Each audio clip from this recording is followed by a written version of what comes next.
आता हमने पाइप देखा है।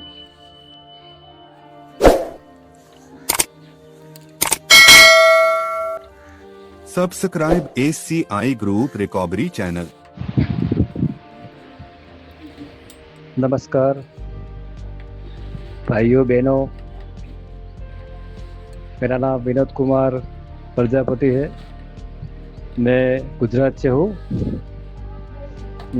सभी लोग भगवान के लिए अच्छे हो गए। मेरी इंजरी हुई है D11 D12 L1, ये लेवल मेरी इंजरी है।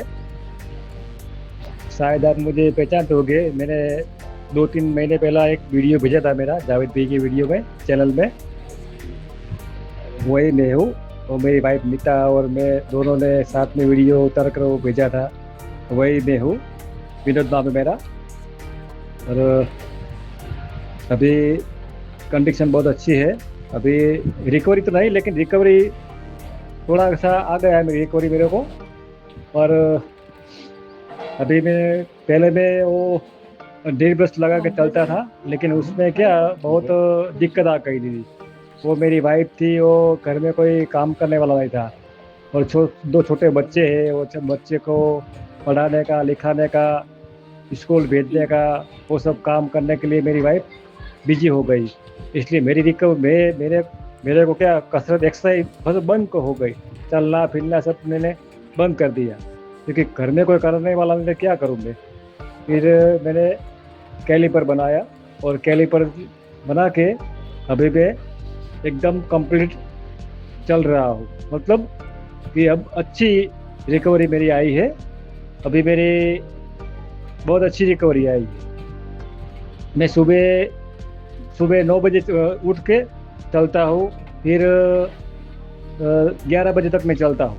फिर खाना बाना खा के और बेड पे आता हूँ। बेड पे मैं एक्सरसाइज करता हूँ, पट्टा लगाता हूँ और फुलस मारता हूँ, साइकिलिंग चलाता हूँ। साइकिलिंग कभी मैं 1 घंटे चलाता हूँ। फिर फिर दोपहर को मैं 2 घंटे आराम करता हूँ।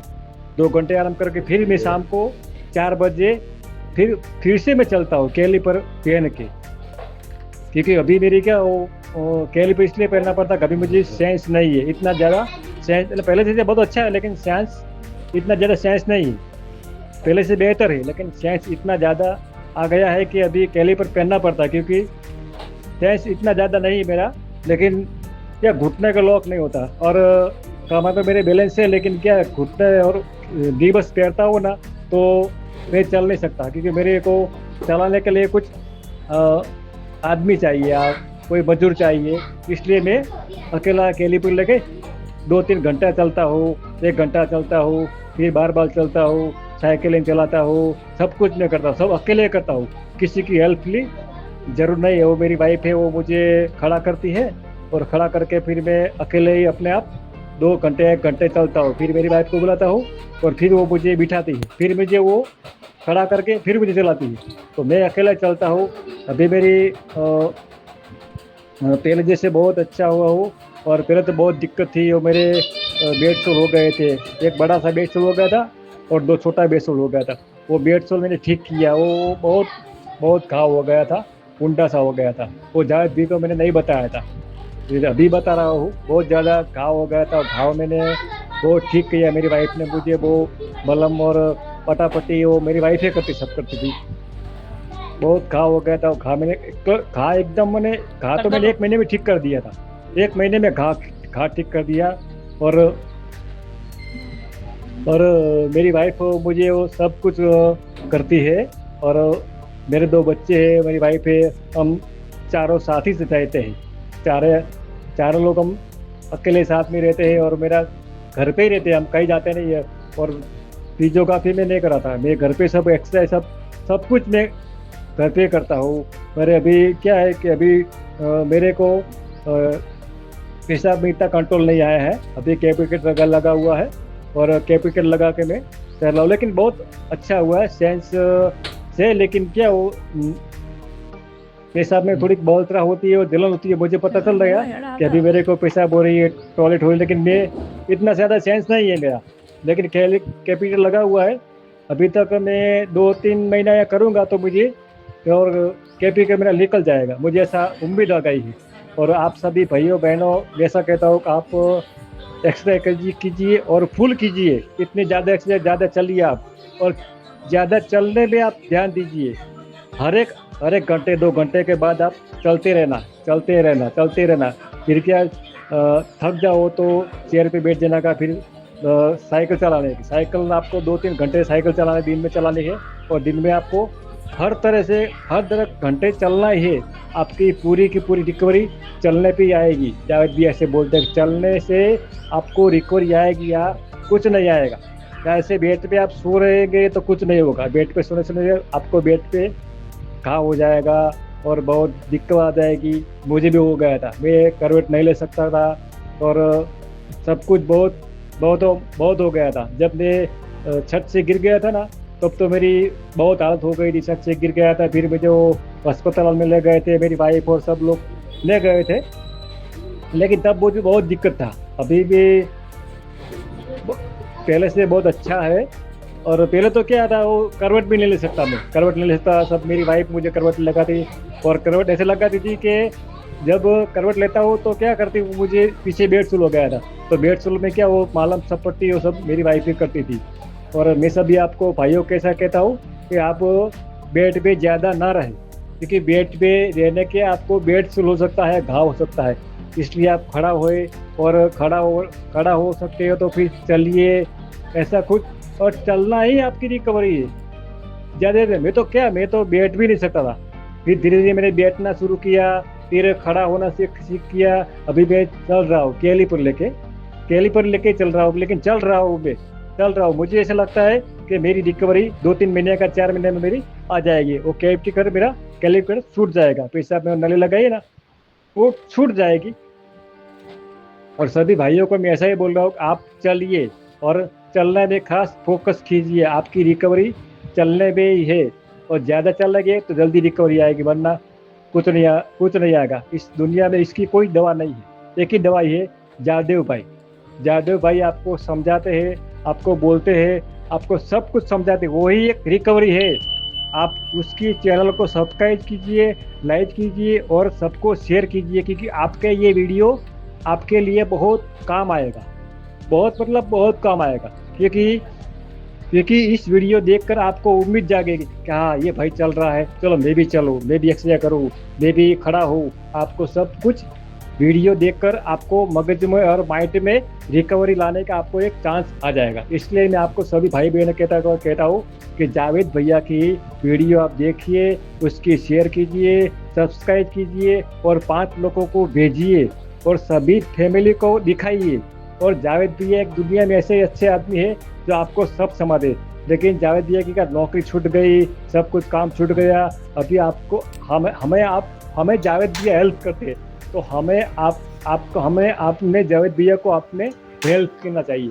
उसे भी कुछ ज़रूरत है, उसे भी एक फैमिली है, उसको आप हर महीने या दर महीने कुछ आपको उसको देना चाहिए। मेरा ऐसा मानना चाहिए, आपको जो नहीं, लेकिन जावेद भैया के लिए आपको लिए कुछ ना कुछ तो करना जरूरी है। आप डॉक्टर पे जाते हैं तो क्या होता है, 500 रुपया फ्री चार्ज लेता है ना, फ्री चार्ज लेता है। फिर ये दवाइयाँ लेती है, ये होता है, ये जावेद भैया कुछ लेते हैं, किसी का फ्री लेते हैं। तो हमें आपको समझना चाहिए कि जावेद भैया ने हमें कॉल किया, तो चलो जावेद भैया की हम कुछ तो करें ना, कुछ करेंगे। या उसके लिए कुछ भी हर महीने 1000 रुपया, 500 रुपया, 300 रुपया आप उसको फ़ोन पे या गूगल पे कर सकते हैं, क्योंकि हमको समझा दे। और हमारे जावेद भैया से हमारा कोई नहीं है उस दुनिया में। कौन है हमारा? डॉक्टर भी आपकी कोई फाइल नहीं पकड़ता, तो पता है ना, डॉक्टर भी आपकी कोई फाइल नहीं पकड़ता। डॉक्टर क्या बोलते हैं, रिपोर्ट कर आएगी, ये सब अच्छा है, जब ये कभी खड़ा नहीं होगा कभी चल सकता नहीं, डॉक्टर ऐसे ही बोल रहे हैं। इसलिए मैं आपको भाई बहनों ऐसा कहता हूँ कि जावेद भैया की आप हेल्प कीजिए, उसकी मदद कीजिए। उसकी भी नौकरी छूट गई है, ठीक है, उसकी नौकरी भी छूट गई है। और सभी भाइयों बहनों को मैं कह रहा हूँ कि आप जावेद भैया के वीडियो को लाइक कीजिए, शेयर कीजिए, सब्सक्राइब कीजिए और 4 लोगों का 5 लोगों को शेयर कीजिए। मैं इतना ही सब बोल रहा हूँ। और सभी भाइयों को बहनों को मैं ऐसी एक बात और बताना चाहता हूँ कि आप सब लोग अच्छे रहिए और फिट रहिए और अपना खुद का ध्यान रखिए और रिकवरी एक हमारे लिए हिस्सा है। और मैं ऐसा बोल रहा हूँ कि हम लोग जो आईसीआई पेशेंट है, हमारे आईसीआई पेशेंट के लिए सभी भाइयों को मैं ऐसा बोल रहा हूँ, आप अकेले मत समझना, अकेले समझना मत। आपके लिए जावेद भैया है, उसको कॉल कीजिए, उसको बात कीजिए, उसको पूछिए कि जावेद भैया मुझे इतनी रिकवरी आ गई है, ऐसा हो गया है, अब मैं क्या करूँ, वो सब कुछ आपको समझा देंगे। लेकिन जावेद भैया के लिए आप कुछ करना पड़ेगा, मैं ऐसा बोल रहा हूँ भाई सब लोग। दोस्तों, अगर रीढ़ की हड्डी में कहीं पर भी फ्रैक्चर हो जाए तो यह फ्रैक्चर किसी भी व्यक्ति के जीवन की दशा और दिशा दोनों बदल देते हैं और जिंदगी बद से बदतर हो जाती है। दोस्तों, आज हम इस वीडियो में बात करेंगे रीढ़ की हड्डी व उसके फ्रैक्चर के बारे में और उसके इलाज के बारे में। अगर आपने अब तक हमारे YouTube चैनल को सब्सक्राइब नहीं किया है तो ज़रूर कर ले और बेल आइकन को दबाना नहीं भूलें, क्योंकि मैं आगे भी ऐसे कई वीडियो लेके आऊँगा जिनसे आप अपनी बीमारी को समझ सकेंगे और उसका इलाज भी अच्छे से करवा सकेंगे। दोस्तों, वीडियो पूरा देखें, आपकी जानकारी आपके परिवार व रिश्तेदारों के लिए बहुत ही फायदेमंद साबित होगी। मनुष्य के स्पाइन में 33 हड्डियां होती है जिन्हें वर्टिब्रा कहते हैं। इनमें से 24 हड्डियां गतिशील होती है और एक दूसरे से अलग अलग होती है। इनके बीच में एक डिस्क होती है जिसे इंटीवर्टिबल डिस्क कहते हैं। उसी की वजह से हम आगे पीछे दाएं बाएं झुक सकते हैं और मुड़ सकते हैं। 7 हड्डियां सर्वाइकल के रीजन में होती है, यानी कि गर्दन के हिस्से में। 12 हड्डियां थोरेसिक रीजन में होती है, वे 5 हड्डियां लंबर रीजन में होती है, यानी कि कमर में होती है। इन 24 हड्डियों के अलावा बाकी की 9 वर्टिब्रा यानी कि रीढ़ की हड्डियां आपस में जुड़ी हुई होती है। 5 हड्डियां सेक्रल रीजन में और 4 हड्डियां कोक्सिक रीजन में होती है। यह गतिशील भी नहीं होती है, यानी कि इन रीढ़ की हड्डियों के बीच में इंटीवर्टिबल डिस्क नहीं होती है, जिसकी वजह से यह रीढ़ की हड्डियां सेक्रल और कोक्सिक रीजन की रीढ़ की हड्डियां गतिशील नहीं होती है। मनुष्य में 31 जोड़ी स्पाइनल नर्व्स होती है, जिनमें से 8 जोड़ी स्पाइनल नर्व्स सर्वाइकल के हिस्से से यानी गर्दन के हिस्से से निकलती है और 12 जोड़ी स्पाइनल नर्व्स थोरेसिक रीजन से निकलती है। 5 जोड़ी स्पाइनल नर्व्स लंबर वर्टिब्रा से यानी कमर के हिस्से से निकलती है और 5 जोड़ी जो स्पाइनल नर्व्स है वो सेक्रल रीजन से निकलती है और 1 जोड़ी कोक्सिक रीजन से निकलती है। प्रत्येक स्पाइनल नर्व 2 भागों में बंटी होती है, एक सेंसरी नर्व और दूसरी मोटोर नर्व। सेंसरी नर्व्स हमारे शरीर को बाहरी हिस्सों पर से संदेश हमारे ब्रेन तक पहुंचाती है और मोटर नर्व्स हमारे शरीर के हाथ पैर आदि के मूवमेंट के लिए जिम्मेवार होती है। रीढ़ की हड्डी यानी स्पाइन का फ्रैक्चर शरीर की अन्य हड्डियों के फ्रैक्चर से भिन्न होता है। ऐसा इसलिए क्योंकि रीढ़ की हड्डी वर्टिब्रा के टूटने या उसके अपनी जगह से खिसकने से स्पाइनल कॉर्ड क्षतिग्रस्त हो सकता है। अधिकतर स्पाइनल फ्रैक्चर सड़क दुर्घटना, ऊंचाई से गिरने, खेल कूद में लगी चोट के कारण होते हैं। रीढ़ की हड्डी लिगामेंट में मामूली चोट या मांसपेशियों के खिंचाव से भी क्षतिग्रस्त हो सकती है। इसी तरह रीढ़ की हड्डी में फ्रैक्चर व फ्रैक्चर डिसलोकेशन हड्डी के टूटकर अपनी जगह से हट जाने के अलावा स्पाइनल कॉर्ड की इंजरी भी इसकी वजह से क्षतिग्रस्त होती है। स्पाइनल इंजरी के 80% मामले युवाओं में होते हैं। ओस्टियोपोरोसिस से ग्रस्त बुजुर्ग व्यक्तियों में भी स्पाइनल फ्रैक्चर की संभावनाएं कहीं ज़्यादा बढ़ जाती है। दोस्तों, अब हम बात करेंगे रीढ़ की हड्डी के फ्रैक्चर के बाद कौन से ऐसे लक्षण हैं जिन्हें देखकर हम ये अनुमान लगा सकते हैं कि रीढ़ की हड्डी में फ्रैक्चर हुआ है। जांचों से पहले हम चोट के बाद में कुछ ऐसे लक्षण हैं जो हमारे शरीर में प्रकट होते हैं, जिनको देखकर हम समझ सकते हैं कि रीढ़ की हड्डी में फ्रैक्चर है। रीढ़ की हड्डी की चोट की गंभीरता और विकारग्रस्त भाग के अनुसार इस समस्या के कई लक्षण हमारे सामने आते हैं। यात्रा के दौरान झटका लगने से कमर या पीठ में अत्यंत दर्द का होना भी स्पाइन फ्रैक्चर का कारण हो सकता है। कार या मोटरसाइकिल से दुर्घटना के बाद गर्दन या पीठ में दर्द होना भी स्पाइन फ्रैक्चर की वजह से होता है। शरीर के अंगों में सुन्नपन का आना, हाथ या पैर में झंझनाहट या ताकत की कमी होना, मल मूत्र पर नियंत्रण न होना, हाथ पैर का न उठा पाना या चल पाना, ये सारे थे लक्षण। दोस्तों, अब हम जानेंगे स्पाइन फ्रैक्चर के प्रकार के बारे में।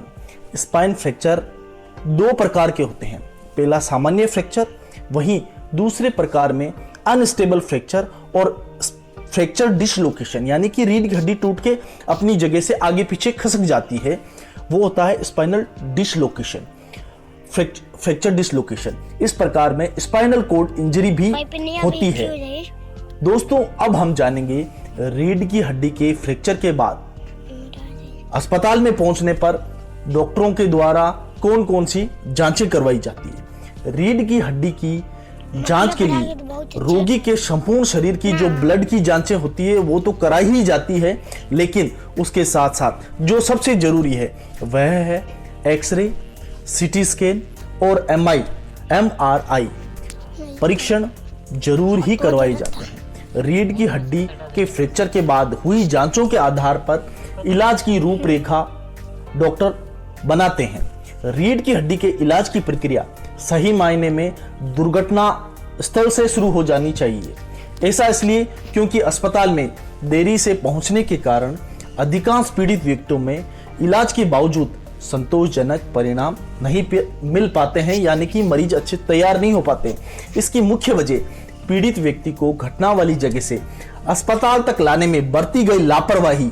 यह लापरवाही अनजाने में व्यक्तियों के द्वारा मरीज को उठाकर अस्पताल तक गलत तरीके से लाना और उसकी कमर को सहारा दिए बिना उठाना या उसे बैठाना पीड़ित व्यक्ति की दशा बहुत ही ज्यादा खराब कर सकता है। इसलिए दोस्तों, रीढ़ की हड्डी से फ्रैक्चर वे चोट के बाद हाथ पैरों में आई जाने वाली कमजोरी, पीड़ित व्यक्ति को उठाते वक्त कमर को अच्छे से सहारा दिया जाना चाहिए, यानी कि उसके स्पाइन पर किसी भी तरह का झटका नहीं लगना चाहिए। सामान्य स्पाइन फ्रैक्चर को ऑपरेशन के बगैर केवल दवाओं व विशेष प्रकार के बेल्ट, ब्रेस और न्यूरोफिजियोथेरेपी की एडवांस तकनीक के माध्यम से आसानी से ठीक किया जा सकता है। और अनस्टेबल फ्रैक्चर और फ्रैक्चर डिसलोकेशन की स्थिति में स्पाइनल कॉर्ड क्षतिग्रस्त होती है। नतीजतन ऐसी दशा में सर्जरी द्वारा ऑपरेशन किया जाता है। सर्जरी द्वारा रीढ़ की हड्डी पर स्क्रू व रोड लगाकर इसे मजबूती और स्थिरता प्रदान की जाती है। इससे स्पाइनल कॉर्ड दबाव रहित हो जाती है और उसके बाद में भी नियमित रूप से न्यूरोफिजियोथेरेपी की विभिन्न एडवांस तकनीकों के माध्यम से व्यायाम के परिणाम स्वरूप रोगी के प्रभावित अंग, यानी कि जो हाथ पैर पहले से नहीं हिल पा रहे थे, वह पूर्व के भांति कार्य करने लगते हैं। स्पाइनल इंजरी के लिए न्यूरोफिजियोथेरेपी की spinal nerve integration therapy, proper positioning और इलेक्ट्रिक नर्व स्टिमुलेशन आदि अत्याधुनिक तकनीकों की मदद से मरीज को एक अच्छा जीवन मिल सकता है और वह अपनी दैनिक कार्यों को आसानी से कर सकता है।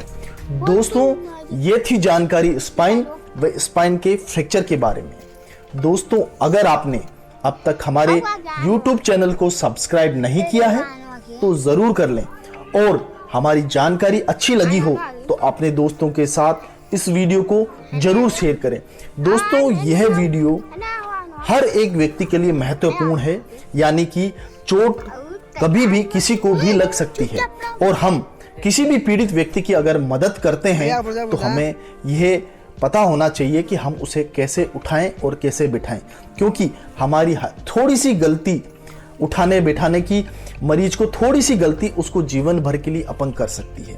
तो दोस्तों, स्पाइनल कोड इंजरी के यानी रीढ़ की हड्डी के फ्रैक्चर के मरीज, या अगर आपको किसी भी पीड़ित व्यक्ति एक्सीडेंट के बाद मिलता है, उसके हाथ पैरों में कमजोरी आई है, तो उसको उठाते वक्त उसकी स्पाइन को एकदम सीधा रखें और उसको सहारा देकर ही लेटे लेटे उठा के हॉस्पिटल तक या एम्बुलेंस तक ले जाएं और वहां से अस्पताल लेटे लेटे ही उसको पहुंचाएं। दोस्तों, ये थी जानकारी स्पाइनल कोड इंजरी के बारे में। धन्यवाद दोस्तों।